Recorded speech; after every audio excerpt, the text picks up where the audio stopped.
Okay, so I'm going to get you through something today that's going to really help your hips. And as a result, your strength movements today will be extra forceful and you'll be able to execute them even better. So these exercises are really about creating control in that joint, right? So the power that comes through the strength workouts without the control mechanism, especially in those hips and knees, if it's lacking, that's when we're just not going to be able to execute things properly. We're going to our bodies will eventually break down. So these movements are sort of important to incorporate into the workout so your body is working, that joint is basically strong from the inside out, so then when we push force into it, it's as stable as it needs to be. So the first thing we're going to do is just do a seated L-sit. We have done these before, okay? I'm gonna repeat things because it's gonna just remind you of how important they are, right? So you don't have to keep going back to your favorite ones. We're just gonna hold this, right? You don't wanna lean back though, right? We wanna keep that nice strong position. Sometimes you sit against the wall. We're just gonna hold for 10, 9, 8, 7, breathe, 6, 5, 4, squeeze, 3, 2, and switch. Make sure you're taking a look at the mirror, right? You want to keep that body nice and straight. Last 6, this is the easier side for me. 4, 3, 2, 1. We're going to do it again. Raise higher if you can. You can't bend your knee though, right? It has to be straight. You might feel a little bit of work or tension behind the knee like me. How's your back? Keep it straight. Last 5, sides tight. 4, 3, 2, and release it slowly. We're not plunking anything down ever, right? No plunking, ever. Control, especially the last rep. Make the last rep count. 5, 4, 3, 2, and down slow. You can add a third set if you wish, or you can do one set today just for time. Now we're going to do the standing figure 8s. Some of you might want to add an ankle weight. I don't have any, but if you have one, you want to add some intensity. If you need to hang on to something for balance. But again, our goal is to do this without hanging on to create that balance stability. So I want you to come up and then dip down and then up and down. Just don't listen to my joints, right? So the goal is not to come down too low. I want you to kind of try to stay up high, all while trying to keep your hips pretty square, right? So there's going to be obviously some adduction that happens. I exaggerated there to show you. But what I really want you to try to do, we're going to do 2 more on this side, is try to keep your hips square and make that joint do more of that rotating. In that hip, the ball, okay, that last one was kind of ugly. Anyways, we're not looking for perfection here. We're just looking to create, and again, hang on to something if you're struggling with balance. But I will tell you that eventually your goal should be to do this without hanging on. Last 2. I like to try to keep a 90-degree angle here, right, rather than tuck it in. Sorry. You're like, Tish, keep moving. 1 more. This is not warm up, right? This is work. This is working your joints from the inside out. This is legit work, okay? Dynamic hip hinge. So some of you might want to grab a kettlebell or a dumbbell. Okay, some of you may not need any weight. You don't need any weight, okay? So you're going to put this leg here. We're going to hip hinge down, okay? Here. And then I want you to drive your hip forward. So I'm going to do it to the side. And then when you come down, if your lower back allows it, I want a small rotation. That the kettlebell or dumbbell might even come to one side of the other side of the foot. And then when you drop your hip up, I do want you to open up your shoulders to the other side. If you're not ready for that, I just want you to come down nice and straight, but that dumbbell or kettlebell needs to stay very close to your leg, not out here. support your lower back. We're gonna do 2 more.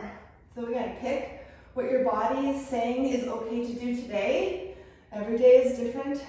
I'm gonna add that rotation and then come up, drive your hips forward and open without swinging. I'm gonna do 1 more like this. Okay, so that front leg is taking the load. And switch. Other side. Okay, here in this position. And we're coming, put this hand here. You don't have to. Okay, you can also hang on to something. And then open. So this side might feel better, might feel worse. Every side's different, so you might have to do level 1 on one side, and you can do a more advanced movement on the other. Just make notes inside the app so you can remind yourself that there is a different side that's creating more havoc than the other. Okay, now that is done. You can do another round if you wish. Balance, hip, no, balance, hip, step, drop. Oh, what was this one again? Oh yeah, I'm gonna use my Bosu, but if you have like a yoga block, I would really recommend it. It's gonna be much more user-friendly. And then again, you're gonna hang on to something. Your goal eventually is to hold it up. But if you are using a Bosu, you just can't use anything too high. This is as high as I want you to be. So you could use a little yoga block or a tiny little, or you could go on your step, right? That's what I would use over the Bosu. This is just a demo. And I just want you to come up, establish balance, and come down. I do want this leg to bend. Okay, I want to see balance. So if you're on a block, you're not going to be putting your foot down.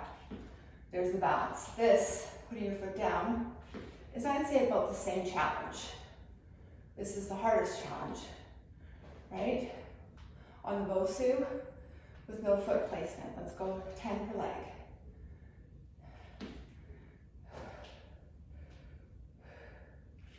That's pretty good. 3,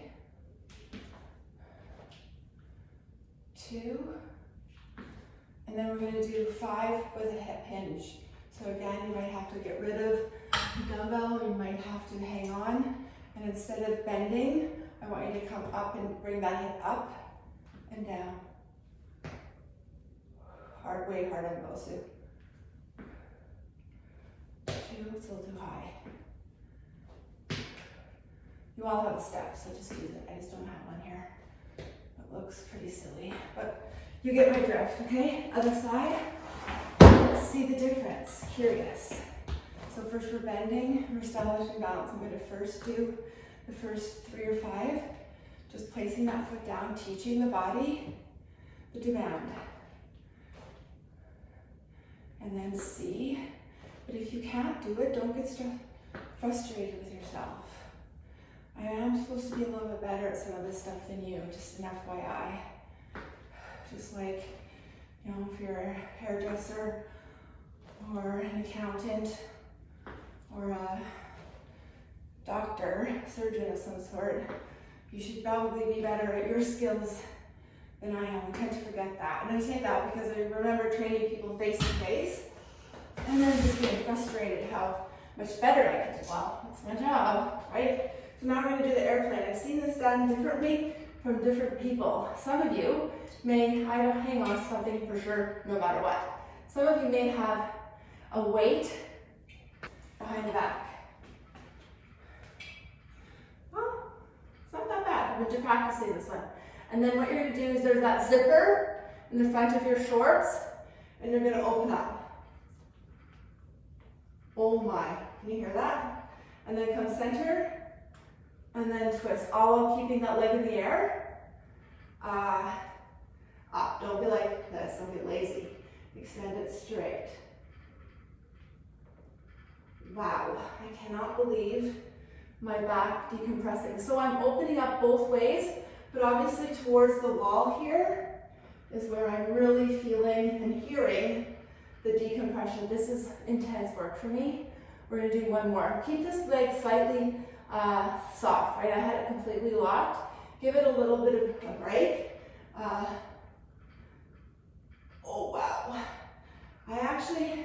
And then come out of that slowly and gracefully. Hopefully you do that better than me. I actually had that leg pretty locked in, okay? Every one of us is going to feel a little differently, but ultimately, some of you will be fine to lock that joint, right? I usually want it not locked, but some of you will be fine and comfortable to do that, others will not. So you have to really listen to your body, pay attention to how you're feeling.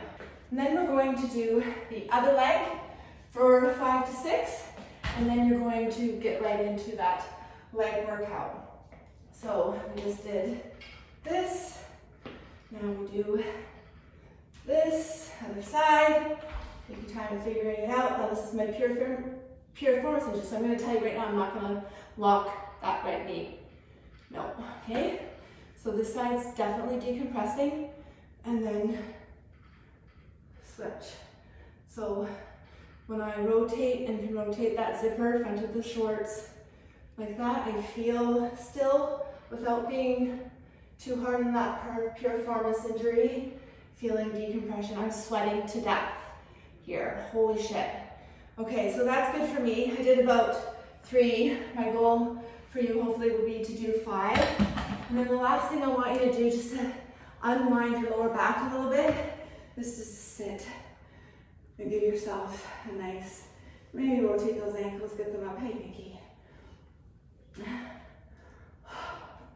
Hard work, right? But please, ladies, try not to skip this stuff. All right, honey. And then, okay.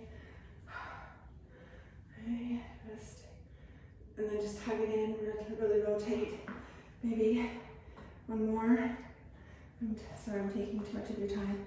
Maybe put some kettlebell on one side and push it up. Push it, right? Get that adductor going. Who else feels adductor stiffness like nothing you ever experienced before? What the fuck? What is that? Like, I was hypermobile up until 2.5 years ago.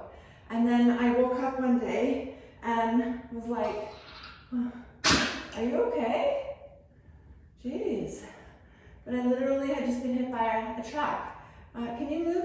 So thank you. Push and push. So maybe do about, 10 of those as well. And now you're ready to really give her on this leg day.